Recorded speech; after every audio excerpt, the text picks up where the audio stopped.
صحرا کی پیلی ریت سے جنم لینے والے اس کندن کی داستان، جس کے سینے میں انتقام کا الاؤ بھڑک رہا تھا۔ وہ اپنے دشمنوں پر قہر بن کر نازل ہونے کے لیے سروے آفیسر کے بھیس میں دشمن کے علاقے میں پہنچ چکا تھا۔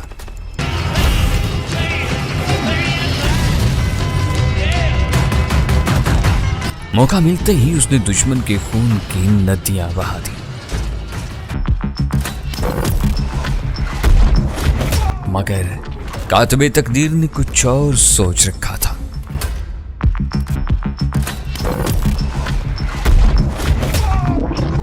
مجبوری میں اٹھایا ہوا ایک قدم اسے سرحد پار بھارت لے گیا۔ اسے بھارت میں پاکستان کے دشمنوں کو ختم کرنے کا ٹاسک دیا گیا۔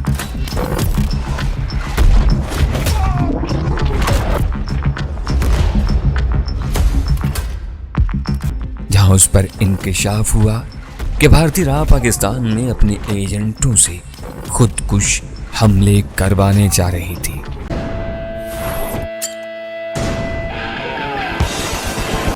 ان بھارتی ایجنٹوں کا کلا کما کرنے کے لیے اسے پاکستان لوٹنا پڑا۔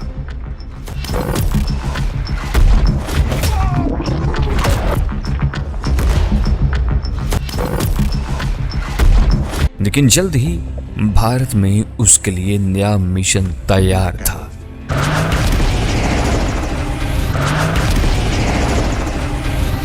سسپنس اور جاسوسی سے بھرپور سنسنی خیز داستان الاؤ۔ ڈسکور اوریجنل کے معزز ناظرین، السلام علیکم۔ معزز ناظرین اکرام، آپ سن رہے ہیں الاؤ اور میں ہوں اسد۔ لیکن اگر آپ نے ابھی تک ہمارے چینل کو سبسکرائب نہیں کیا تو اسے سبسکرائب کر لیں اور بیل آئیکن کو کلک کر لیں تاکہ آپ کو تمام تر ویڈیوز ملتے رہا کریں۔ اس کے ساتھ ہی ویڈیو کو لائک کریں، شیئر کریں اور کمنٹس باکس میں اپنی آراء سے ہمیں مطلع کریں۔ آئیے الاؤ کی پہلی قسط کا آغاز کرتے ہیں۔ صحرائے چولستان میں شام ڈھل چکی تھی۔ کچھ دیر پہلے مغربی افق خون رنگ تھا۔ سارے منظر اترتی رات کے اندھیرے میں ڈوبتے چلے جا رہے تھے۔ ٹیلوں کے درمیان سے دور تک جاتی ہوئی سیاہ تار کول کی پتلی سڑک بھی اندھیرے میں گم ہو گئی تھی۔ اب بھوری ریت کو دیکھا نہیں، صرف محسوس کیا جا سکتا تھا۔ میں اسی سڑک کے کنارے پر کھڑا تھا۔ میرے سامنے وہ کچا راستہ بھی دھندلا گیا تھا جو بستی چراغ شاہ تک جاتا تھا۔ کچے راستے کے بائیں جانب ایک اونٹ گاڑی موجود تھی جس کے ارد گرد چند لوگ مجسموں کے مانند خاموش کھڑے منتظر تھے۔ ان کا سامان اونٹ گاڑی پر دھرا ہوا تھا۔ میری طرح وہ بھی اس انتظار میں تھے کہ کب اونٹ گاڑی چلے تو ہمارا سفر کٹے۔ پختہ سڑک سے بستی چراغ شاہ تک کا فاصلہ کوئی 3 کلومیٹر سے زیادہ تھا۔ یہ سفر اسی اونٹ گاڑی پر کرنا تھا۔ ساربان کسی سواری کا منتظر تھا۔ چونکہ اندھیرا لمحہ بلمحہ بڑھتا جا رہا تھا، اس لیے وہاں سبھی لوگ اپنی منزل تک پہنچنے کے لیے بےتاب ہوئے جا رہے تھے۔ صحرا کی شام جادو اثر ہوتی ہے۔ رفتہ رفتہ شام کے وقت دن بھر چلنے والی ہوا بھی رک جاتی ہے۔ ان دنوں چونکہ موسم بدل رہا تھا، گرمی کا زور ٹوٹ گیا تھا اور سردیوں کی آمد تھی، اس لیے فضا میں نہ حبس تھا اور نہ ہی گرمی۔ وہاں موجود لوگوں میں مختلف عمر کی 3 عورتیں تھیں، جبکہ مرد کوئی 8 کے قریب تھے۔ وہ سب اپنے لباس سے صحرائی دکھائی دے رہے تھے۔ سبھی مردوں نے دھوتی باندھی ہوئی تھی، لیکن اس کے ساتھ کسی کی قمیض تھی اور کسی نے کرتا پہن رکھا تھا۔ ہر مرد نے مختلف رنگ کی پگڑی باندھی ہوئی تھی۔ ایک بوڑھی عورت نے گہری نیلی رنگ کا گھاگرا اور کرتی پہن رکھی تھی، جبکہ 2 جوان عورتوں نے شلوار اور قمیض پہن رکھی تھی۔ میں ان سب میں الگ دکھائی دے رہا تھا، یوں جیسے کوئی اجنبی ان کے درمیان آ گیا ہو۔ میں نے نیلی جین کے ساتھ سفید شرٹ پہن رکھی تھی۔ میرے ہاتھ میں ایک چھوٹا سا بیگ تھا جس میں ضروری کاغذات تھے۔ کچھ دیر پہلے جب ڈھلتی ہوئی شام کی روشنی تھی تب میں نے محسوس کیا کہ سبھی حیرت اور اجنبیت سے میری جانب دیکھ رہے ہیں۔ ایسا فطری طور پر تھا۔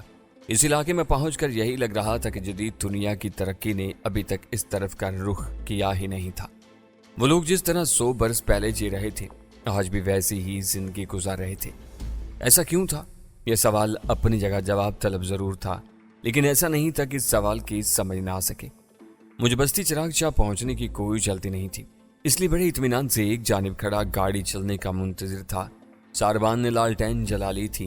पीली सी रोशनी एक महदूद से दायरे में फैल गई थी। वहां मौजूद लोग जो हेवलों की सूरत में लग रहे थे अब काफी हद तक साफ दिखाई देने लगे थे। गुजरते वक्त के साथ लोगों में बेचैनी भी बढ़ने लगी थी। एक अधेड़ उम्र औरत ने गाड़ीबान से उकताए हुए लहजा में पूछा, कब चलना है भाई, मजीद कितनी देर है? बस एक बंदे का इंतजार है, थोड़ी देर इंतजार कर लें फिर चलते हैं। उसने दिलासा देने वाले अंदाज में कहा तो वो औरत बेचैन हो गई। मेरा मन चाह रहा था कि इस एक सवारी के जो पैसे बनते हैं मैं उसे दे दूं और उसे चलने का कहूं, लेकिन यह सोचकर खामोश हो गया कि न जाने वो सवारी उस गाड़ी बान के लिए कितनी अहम होगी जिसका वो इंतजार कर रहा था। मेरे यूं कहने से वो कहीं नाराज ही ना हो जाए। इस वक्त वही एक गाड़ी थी जिस पर बस्ती चिराग शाह जाया जा सकता था, वरना फिर पैदल जाना पड़ता। दिन होता तो शायद कोई सारबान, कोई गधे वाला मुझे लिफ्ट दे ही देता। इस वक्त तो ऐसी कोई सवारी मिलना ही मुहाल था। सो मैं खामोशी से एक जानिब ही खड़ा रहा। ज्यादा वक्त नहीं गुजरा था, एक कांपता हुआ नौजवान हमारे पास आन पहुंचा। वो अंधेरे में से बरामद हुआ था, यूं जैसे एकदम से हमारे दरमियान आ गया हो। उसे देखते ही सारबान ने गाड़ी पर बैठ जाने की सदा लगाई तो उस आवाज के साथ जैसे इन सब में जिंदगी आ गई हो। सबसे पहले औरतों को सवार कराया गया, फिर सारे मर्द अपने अपने सामान के साथ बैठ गए, फिर वो नौजवान भी बैठ गया। मैं सबसे आखिर में बैठा तो ऊंट गाड़ी चल पड़ी। वो नौजवान मेरे सामने ही एक जानिब होकर बैठ गया था। अंधेरे में वही एक लालटेन हमारे होने का पता दे रही थी। सहरा का सन्नाटा फैला हुआ था, सिर्फ ऊंट गाड़ी की चूं चांस सुनाई दे रही थी या फिर कभी कभार ऊंट बोल पड़ता था। ऊंट गाड़ी पर सवार सभी लोग खामोश थे, यूं जैसे वो बोलना भूल चुके हैं। मेरे ख्याल में इन्हें घर पहुंचने की फिक्र ने सताया हुआ होगा। मुमकिन है इन्हें मेरी तरह भूख भी लगी होगी। सारे दिन के थके हुए होंगे। वो जो करीबी कस्बे से खरीदारी करके लौटे थे, इनके लिए ये भी कोई आसान नहीं था। सफरी सहूलतें न होने के बायस ये भी इनके लिए मुसीबत ही थी। ऐसे एक सफर का धुंधला सा मंजर मेरी यादों में लहरा गया था। उस दिन सूरज चढ़ते ही बस्ती में ढोल की थाप गूंजने लगी थी। एक ऊंट गाड़ी तैयार थी जिसके इर्द गिर्द रंग बिरंगे कपड़े पहने बच्चे खड़े दिलचस्पी से ये सारा मंजर देख रहे थे। ऊंट को मुख्तलिफ रंगों के कपड़ों से सजाया गया था। बस्ती के लोग अपने अपने घरों से निकलकर ढोल वाले के पास जमा हो रहे थे। खाने पीने के सामान के साथ 2 बकरे और मेंढे भी वहां ले आए गए थे। कुछ देर बाद मर्दों के अलावा चंद औरतें और बच्चियां भी वहां आ गई थी। इन बच्चियों में सावरी भी थी। उसने बड़े सुर्ख और पीले रंग की गोटा लगी शलवार कमीज पहन रखी थी। सर पर सब्ज रंग का भोचन था जिसके किनारों पर सुनहरा गोटा चमक रहा था। उसने अपने सफेद गालों पर सुर्ख रंग के दायरे बनाए हुए थे। होठों पर लिप स्टिक थी। आंखों में गहरा काजल लगाया हुआ था। मुझे उससे दिलचस्पी थी। औरतों ने तरह तरह के रंगीन कपड़े पहने हुए थे। यूं लग रहा था कि भूरी रेत के भद्देपन को इन्हीं औरतों ने रंगीन और खुशनुमा कर दिया था। सहरा में सफर करना मुश्किल होता है, लेकिन जब किसी मेले पर जाना होता है या फिर कहीं किसी बारात के साथ सफर करना हो तो सहराई बाशिंदे इसे बड़ा पुरलुत्फ बना देते हैं। किसी भी सवारी पर औरतें इकट्ठी होकर बैठ जाती हैं, इसी तरह मर्द एक जानिब होकर बैठ जाते हैं। ढोल वाला साथ में जरूर होता है। ढोल की थाप पर गीत गाते, हंसी मजाक करते सफर करते। सहराई बाशिंदों का सबसे अहम सफर चंदन पीर के मेले का होता है। ये मेला 7 जुमेरात तक चलता रहता। पूरे चोलिस्तान से लोग इस मेले में शामिल होते। वो सफर भी चंदन पीर के मेले ही के लिए था। सभी खुश और पुरजोश थे। एक जानिब खड़ी औरतें चंदन पीर से मंसूब गीत अलापने लगी थीं। एक एक करके सारे लोग बैठ गए। मैं और सावरी एक जानिब बैठ गए थे। ऊंट गाड़ी चली तो इसके साथ कई दूसरे लोग भी अपने अपने ऊंटों पर सवार साथ साथ चलने लगे। टीलों के दरमियान बने कच्चे रास्तों पर सफर जारी था। ढोल की थाप पर गीत गाए जा रहे थे। लोग खुश थे। हंसी और कहकों की आवाजें सफर के साथ जारी थीं। यह मंजर मेरे सामने था कि सावरी ने मुझे टहौका दिया। उसने अपने भोजन के पल्लू में पताशे और मखाने बांधे हुए थे। मैंने एक पताशा उठाना चाहा तो उसने तेजी से मुझे रोक दिया। ना, अभी नहीं खाने, उसने सहमे हुए लहजे में कहा। क्यों, अभी क्यों नहीं, मैंने पूछा। झूठे हो जाएंगे ना, वहां चंदन पीर के पास जाकर खाने हैं, उसने मासूमियत से कहा तो मैं हंस दिया। मैंने उसे बड़ा समझाना चाहा कि कुछ नहीं होता, मगर वो मानी ही नहीं थी। एक पताशा तो क्या, मखाना तक नहीं दिया। अचानक मुझे लगा ऊंट गाड़ी रुक गई है। मैं अपने ख्यालों की दुनिया से बाहर आ गया। हम तेज सफेद रोशनी की जद में थे। सामने अंधेरे में थोड़े से फासले पर तेज रोशनी वाली 2 हेडलाइट्स रोशन थीं। गाड़ी पर मौजूद औरतों और मर्दों के चेहरों पर खौफ फैल गया था। वो तेज रोशनी हमसे चंद मीटर के फासले पर आकर रुक गई। मेरी सारी तवज्जो उस तरफ थी, मगर इसी दौरान में मैंने महसूस किया कि सबसे आखिर में आने वाला नौजवान गाड़ी पर लेट चुका है। सारे सहमे हुए लोग रोशनी की जानिब मुतवज्जा थे, लेकिन मेरे साथ बैठे नौजवान ने तेजी से करवट बदली और गाड़ी के आखिर में चला गया। मैं उसे देख रहा था। अगले ही लम्हे वो मेरी निगाहों के सामने से गायब हो गया। वो कहाँ गया, इसे देखने की शदीद ख्वाहिश उस वक्त गायब हो गई जब हमारे बिल्कुल करीब 2 फायर हुए। वो गन से किए गए फायर थे। इसके साथ ही मकामी जुबान में ललकारते हुए कहा गया, खबरदार, अगर कोई हिला तो जान से मार देंगे।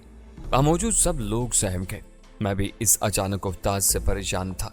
मुझे थोड़ा सा इत्मीनान इसलिए भी था कि मेरे साथ बैठा हुआ वो नौजवान जिस तरह सहराई सांप के मानिद आंखों के सामने ही गायब हो गया था, इसका और इन हमलावरों का आपस में कोई ताल्लुक जरूर है। टार्च रोशन हो गई। एक हमलावर आगे बढ़ा। उसने वहां मौजूद हर बंदे के चेहरे को टार्च की रोशनी में देखा। हम सब खामोश थे, सभी सहमे हुए और खौफजदा थे। मैंने हमलावरों की जानिब देखा। वो 6 अफराद थे। 4 के हाथों में गन्ने थी। एक टार्च लिए हुए था और खाली हाथ सबको देख रहा था। वो मिला के नहीं, एक आवाज उभरी, इनमें तो नहीं है। खाली हाथ हमलावर ने ऊंची आवाज में जवाब दिया, ऐसा नहीं हो सकता, वो इसी रेड़े पर सवार हुआ है। अंधेरे में से आवाज उभरी तो खाली हाथ हमलावर ने गाड़ीबान से पूछा, ओए, जो सबसे आखिर में सवार हुआ है वो कौन है? ये बंदा आखिर में सवार हुआ है। उसने मेरी जानिब इशारा करते हुए कहा तो एक लम्हे को मैं सन्नाटे में आ गया। इससे पहले कि मैं कुछ कहता, 2 हाथ मेरी जानिब बढ़े और मुझे घसीट कर नीचे उतार लिया गया। मैं सीधा रेत पर जा गिरा। मुझे चोट तो नहीं आई, लेकिन मैंने अपने वजन की वजह से पूरे बदन में थतराहट जरूर महसूस कर ली थी। मैंने लाशौरी तौर पर हर तरफ देखा। वो नौजवान कहीं दिखाई नहीं दे रहा था। मैंने उसे नीचे गिरते हुए देखा था। इसके बाद वो इतनी तेजी से कहाँ गायब हो सकता था, ये समझ में नहीं आ रहा था। मुझे यकीन था कि वो हमला आवर इसी नौजवान को तलाश कर रहे थे। उसने अपनी जान बचाने की मुमकिन हद तक कोशिश कर ली थी। वो मुजरिम था या मासूम, वो लम्हात ये फैसला करने के लिए नहीं थे। इससे पहले कि हमलावर मुझे उठाने को झुकते, मैं खुद ही उठकर खड़ा हो गया। और सुभान, और देख, यही है। एक बंदे ने मुझे गिरिबान से पकड़ते हुए किसी से पूछा, ले आए इसे इधर। अंधेरे में से आवाज उभरी तो मैंने अपने करीब खड़े बंदे से सख्त लहजे में कहा, कोई वजह तो बताओ, इस तरह मुझे क्यों पकड़ा गया है? कौन हो तुम लोग? और हमारे साथ जुबान चलाता है, चल इधर। ये कहती ही उसने मुझे धक्का दिया। इसके साथ ही मेरी पुश्त पर घोंसा मारते हुए धकेला। मैं इस वक्त तक खुद पर काबू पा रहा था। मेरे सामने 2 आदमी गन्स लिए खड़े थे। मैं इनके सामने जाकर खड़ा हो गया तो एक ने मुझे गौर से देखते हुए अपने साथी से कहा, क्या यही भागकर रेड़े पर सवार हुआ था? मुझे तो यही लगता है। इन्हीं में से एक ने जवाब दिया, तुम लोगों को कोई गलत फहमी हुई क्या? मैंने तेजी से कहा तो अचानक मेरी आंखों के सामने तारे नाच गए। एक जोरदार घोंसा मेरी गर्दन पर पड़ा था। मेरे पीछे खड़े बंदे ने यह वार किया था। मैं एकदम से भुन्ना गया। मैंने लाशौरी तौर पर पलटकर उसके मुंह पर मुक्का दे मारा। शायद वो इस तरह की हरकत की उम्मीद नहीं कर रहा था, इसलिए ऊँची आवाज के साथ रेत पर जा पड़ा। मुझसे गलती हो चुकी थी और मैं उसका खुमियाजा भुगतने के लिए भी तैयार हो गया। बिलाशुबा मेरी ये मुजाहमत इनके लिए हैरान कुन थी, इसलिए मेरे सामने खड़े शख्स ने मुझ पर गन तानते हुए गंभीर लहजे में पूछा, ओए कौन हो तुम? मैं मीरन शाह का मेहमान हूँ, उसकी बस्ती चिराग शाह जा रहा हूँ। मैंने तेजी से कहा तो साथ खड़े शख्स ने हैरत और गुस्से भरे लहजे में कहा, बकवास करता है, मीरन शाह का मेहमान हो और हमें पता ना हो? ये मशकूक बंदा है, पकड़ लो इसे। सामने खड़े बंदे ने धाड़ते हुए कहा तो पीछे खड़े बंदों ने मुझे काबू कर लिया तो सामने वाले ने करीब आकर गन का बट मेरे बाजू पर दे मारा। दर्द की शदीद लहर मेरे बदन में थरथरा गई। मुझे यूं लग रहा था जैसे मेरा बाजू सुन्न हो गया हो। दर्द काबिल बर्दाश्त था, लेकिन मैं यही जाहिर कर रहा था कि मेरा बाजू जैसे टूट गया है। मैं बेहाल सा होकर एक जानिब लुढ़क गया। उन्होंने मुझे छोड़ा नहीं, बल्कि मुझे थाम कर खड़ा रखने के लिए जोर लगाने लगे और मुझे मजीद मजबूती से पकड़ लिया। बोल ओए, कौन है तू? तुम्हें जरूर इस बंदे के बारे में पता होगा, वरना फिर तुम ही हो सकते हो। सामने खड़े बंदे ने अपने पंजे से मेरी गर्दन दबोचते हुए कहा। मेरा सांस रुकने लगा। वो बिल्कुल मेरे सामने था। उसका चेहरा जरा से फासले पर था। इसकी सफेद छोटी छोटी दाढ़ी और बड़ी बड़ी मूछें खजाब ज़दा थीं। मोटे नैन नक्श और वहशत ज़दा आंखों वाला वो शख्स मुझे काफी खतरनाक लगा। मैंने मुश्किल से अपनी गर्दन छुड़ाते हुए कहा, मैं कह रहा हूं मैं मीरन शाह का मेहमान हूं। झूठ बोल रहे हो तुम, उसने पूरे एहतमाद से कहा। मुझे ले चलो उसके पास, अगर झूठ हुआ तो क्या अकेला भाग जाऊंगा? मैंने भी एहतमाद से कहा तो वो तजब्जुब का शिकार हो गए। ले तो हम तुझे वैसे भी जाएंगे, उसने मेरी गर्दन छोड़ते हुए कहा। तो फिर देर किस बात की है, चल तेरे मीरन शाह के पास चलते हैं। मैंने जानबूझकर तेरे पर जोर देते हुए कहा ताकि मुझे इत्मीनान हो जाए कि वो उसी के बंदे हैं। मुमकिन है वो किसी दूसरे सरदार के आदमी हूं और मैं अनजाने में वहां जा पहुंचूं। अगर यह मीरन शाह का मेहमान है तो फिर वो किधर गया? एक साथी ने रेड़े की जानिब देखते हुए कहा। पेड़ लाइट की रोशनी में वैसे ही साकित खड़े थे। इन्हें जाने दे, हम इसे ले चलते हैं, सामने खड़े शख्स ने कहा। अगर वो मशकूक था तो ये भी मशकूक ही है। वो बंदा यही है या इसे पता होगा, पूछो इससे, दूसरे ने कहा। यार वो हमारी नजरों के सामने से कहां निकल कर जा सकता है? पहले बंदे ने उकताहट से कहा। इसे डेरे पर ले चलो, वहां जाकर ये सब कुछ बक देगा, सामने खड़े शख्स ने नफरत से कहा। डेरे पर क्यों, यहीं इसकी माँ बहन एक करते हैं, पहले बंदे ने जोश से कहा। अब ये कह रहा है कि ये साईं का मेहमान है तो फिर तो वहीं ले जाकर सारा सच झूठ निकालो, पहले बंदे ने फिर उसी उकताहट से कहा। तो सामने खड़े शख्स ने गाड़ी वालों को ऊंची आवाज में जाने का कहा। वो तो इसी इंतजार में थे। सारबान ने फौरन ही ऊंट गाड़ी आगे बढ़ा दी। देख तू अपने बारे में सच सच अभी बता दे, अगर डेरे पर जाकर तेरा झूठ पकड़ा गया तो बड़ी अजियत से मारूंगा, उसने सर्द लहजे में कहा।